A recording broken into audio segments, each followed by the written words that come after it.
बढ़ते AQI level के चलते अब हवा से जंग शुरू हो गई है। लखनऊ नगर निगम ने एंटी स्मॉग गन्स को सड़कों पर, इलाकों पर उतार दिया है, जिससे कि प्रदूषण पर नियंत्रण पाया जा सके। आप तस्वीरें अगर देखेंगे, यहाँ पर 1090 चौराहे पर हमारी मौजूदगी है और यहाँ पर आपको नगर निगम की एंटी स्मॉग गन नज़र आएगी। एक ट्रक के फॉर्म में बनी है एंटी स्मॉग गन। पीछे की तरफ अगर आप देखते हैं, कंटेनर बड़ा सा यहाँ पर लगा हुआ है और उसके ऊपर एक गन शेप में, इसको एंटी स्मॉग गन क्यों कहते हैं, क्योंकि ये गन के शेप में है और ये पानी का जो ऊपर से उसमें छोटे छोटे चंक्स लगे हैं, उनमें से पानी की वर्षा हो रही है और स्ट्रेट फॉर्म में ऊपर जा रहा है। छिड़काव इस तरह से नहीं हो रहा है कि नीचे की तरफ हो, छिड़काव इस तरह से जान के किया जा रहा है जिससे कि हवा जो है ये ऊपर की तरफ ये पानी निकले, जिससे कहीं ना कहीं जो मिश्रण है, कहा यही जा रहा है कि जो इसका मतलब सिर्फ यही है कि जो प्रदूषण के कण हैं वो हवा में ना मिक्स हो पाएँ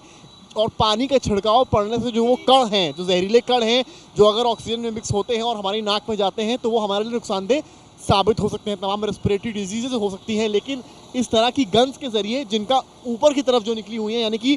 ये ऊपर निकलने का मतलब यही है, ये पानी ऊपर की तरफ जाए और प्रदूषण पर, जो एयर पोल्यूशन है उस पर नियंत्रण आए। PM 2.5 और PM 10 काफ़ी हानिकारक है और AQI लेवल लखनऊ का एवरेज 250 क्रॉस कर चुका है, कई इलाकों में 350 क्रॉस कर चुका है और ऐसे में लगभग 8 एंटी स्मॉग गन्स इस तरह की आप जो देख रहे हैं हमारे सामने, वो LMC द्वारा पूरे शहर में चलाए जा रहे हैं, तालकटोरा, लालबाग, इंदिरा नगर, गोमती नगर, जिससे प्रदूषण पर समय रहते काबू पाया जा सके। एंटी स्मॉग गन्स के साथ साथ रोड स्वीपिंग मशीन्स को भी लखनऊ में लगाया गया है नगर निगम द्वारा। आप तस्वीरें अगर देखेंगे तो यहाँ पर ये तस्वीरें मैं आपको दिखा रहा हूँ रोड स्वीपिंग मशीन्स की, जिस तरह से ये गोल चक्का यहाँ पर घूम रहा है। इसका मतलब और इसके मायने सिर्फ इतने हैं, अगर आप देखेंगे करीब से तो ये इसके नीचे ब्रशेस लगे हुए हैं, जो ब्रशेस जो ज़मीन पे धूल मिट्टी है उसको अपने अंदर सोखते हैं और जिस तरह से ये घूम रहा है, ये ट्रक जैसे जैसे आगे बढ़ती है स्वीपिंग मशीन से वो धूल साफ होती जाती है, क्योंकि यहीं ज़मीन के धूल के कण ऊपर जाते हैं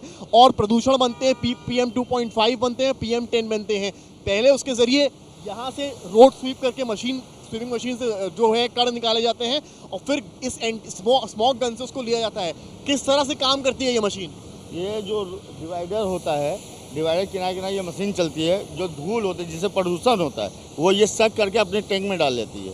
उसके बाद ये क्लीनिंग का काम करती है एक तरीके से, जिससे प्रदूषण पर रोक लगाया जा सके। तो आप देख सकते हैं पानी का छिड़काव इस तरफ भी हो रहा है। आप इस तरफ अगर तस्वीरें देखेंगे नगर निगम की, ये इस तरह की पानी की टैंकर्स भी हैं जो पीछे से पानी का छिड़काव लगातार कर रहे हैं। तो लगातार कोशिशें जारी हैं, रोड स्वीपिंग मशीन हो, एंटी स्मॉग गन हो, तमाम एहतियात बरते जा रहे हैं। ट्रक की तरफ आप देखेंगे अगर यहाँ से आगे से भी इसमें इस जो मशीन है एंटी स्मॉग गन, इस ट्रक के आगे से भी पानी का छिड़काव हो रहा है, यानी कि जो प्रदूषण के कण हैं एक तरफ से सड़क से साफ़ किए जाएं और दूसरी तरफ से इस तरह की मशीनों के ज़रिए यहाँ से हटाए जाएं, जिससे जो AQI लेवल ख़तरनाक होता जा रहा है उस पर काबू पाया जा सके और हम आप राहत भरी सांस ले पाएँ। स्वीपर मशीन और एंटी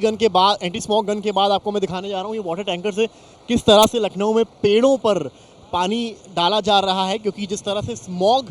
जैसा हम बताते हैं कि पेड़ हैं उन पर एक सफ़ेद चादर स्मॉग की लग जाती है और क्योंकि ऑक्सीजन का ज़रिया ही ये तमाम पेड़ हैं और जिसके चलते इन पेड़ों पर भी पानी का छिड़काव किया जा रहा है, जिससे समय रहते जो चीज़ें बिगड़ी हैं उनको काबू पर लाया जा सके। लगातार लखनऊ के जिन इलाकों में पोल्यूशन ज़्यादा है, एयर पोल्यूशन ज़्यादा है, वहाँ पेड़ों पर इस तरह पानी का छिड़काव किया जा रहा है, पाइप से बाकायदा पेड़ों पर डाला जा रहा है, क्योंकि यहीं से ऑक्सीजन निकलेगा। पर अगर यहीं पर PM 2.5 और 10 के कण होंगे और प्रदूषित हवा निकलेगी तो शायद हर किसी को गंभीर समस्याओं का सामना करना पड़ सकता है। कैमरामैन संजय के साथ समर्थ श्रीवास्तव, लखनऊ आज तक।